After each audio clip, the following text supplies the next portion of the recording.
Je m'appelle Isabelle Duval et j'ai 59 ans. Je vis seule avec mes 2 enfants, mais je dis avec, mais en fait, ils ont eux-mêmes des enfants. Bon, j'ai une formation de psychologue, mais je ne travaille plus. Et je fais partie de plusieurs associations.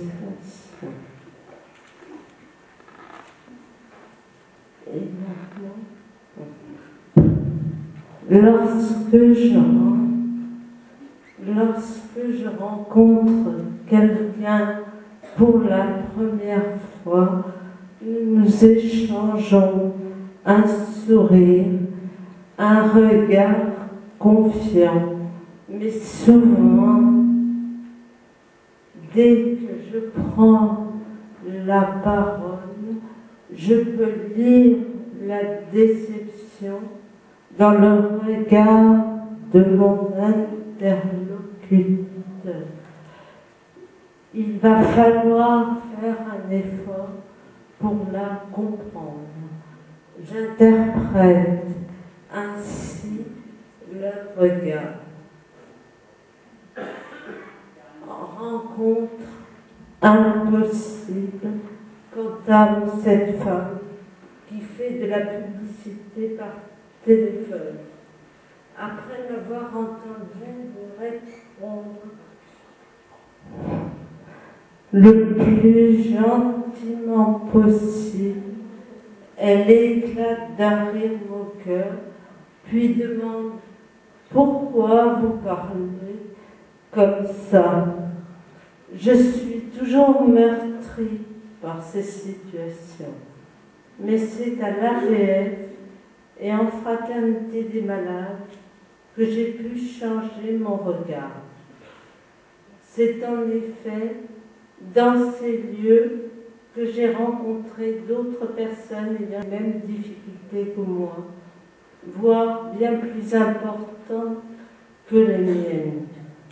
La difficulté individuelle devient collective et ainsi je sors de la culpabilité de ne pas être comprise pour des rapports plus conviviaux et plus humains, des rapports réconciliés. Toutefois, il y a des rencontres cadeaux.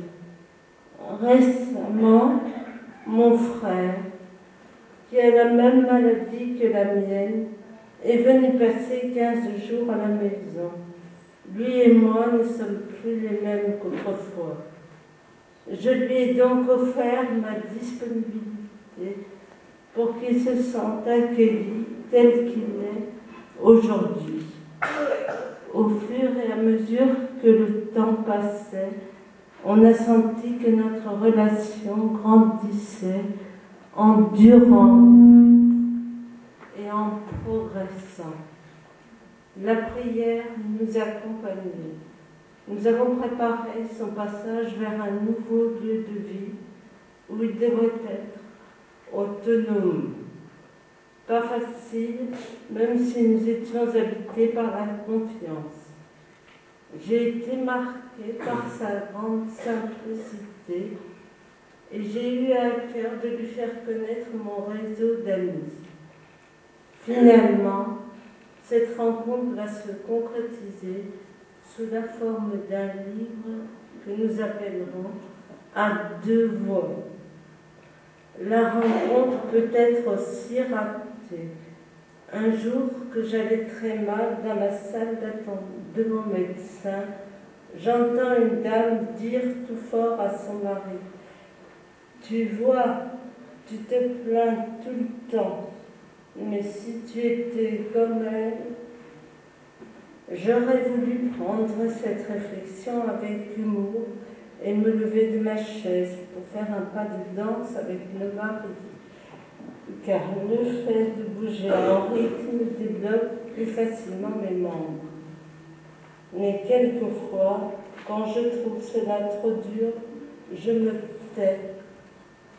Petit à petit, lors de nouvelles rencontres, j'ai appris à anticiper les réactions des gens vis-à-vis de mon handicap. Je simplifie le contact en utilisant l'humour ou bien en donnant des explications rapides et légères sur mes difficultés apparentes. L'autre se trouve à ce moment-là plus à l'aise. C'est mon petit-fils Axel, 3 ans, qui l'autre jour a fait le constat de ma solitude. C'est vrai, mamie, tu es toute seule dans ta maison? J'ai approuvé. Il m'a répondu, bon, alors moi, je t'invite à manger des crêpes dans ma chambre. Il y a 23 ans, je me suis retrouvée seule avec mes 2 enfants, mais aujourd'hui, je refais le choix de la solitude. La solitude pour me reposer, mais aussi pour affronter la maladie avec mes moyens, sans être obligée de donner le change, de soutenir les regards. La solitude qui me recharge pour aller vers les autres. Enfin, je ne peux qu'évoquer mon réseau d'amis très proches, une quinzaine de femmes, olivetaines, sensiblement du même âge que moi, à qui je peux parler de tout, qui ont toujours travaillé au plus proche de mes difficultés. Dernièrement, elles se sont arrangées pour me trouver un chauffeur par jour, étant donné que j'ai été obligée de vendre ma voiture par amour pour mes enfants, qui avaient peur de me savoir au volant. Toute vie est faite de rencontres. Pour moi, elles sont semblables aux étoiles d'un soir d'été. Grâce à toutes ces rencontres, j'invente de nouvelles constellations. Pour terminer, j'ai une parole de Saint Paul dans le cœur que je voudrais vous partager. Que votre amour abonde encore et de plus en plus en clairvoyance et en vraie sensibilité pour discerner ce qui convient le mieux.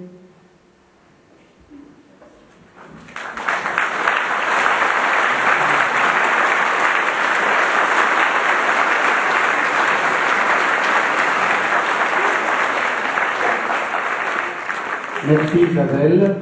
Nous avons bien entendu, j'ai fait le choix de la solitude pour me recharger les batteries, pour aller vers les autres. Aller vers les autres, c'est extrêmement important, car on ne peut pas s'isoler par peur des autres, par peur des regards. Ce serait se priver de croiser les yeux qui aiment, des paroles qui parfois blessent, mais aussi des paroles qui réconfortent, des dialogues qui font grandir les autres et nous-mêmes aussi.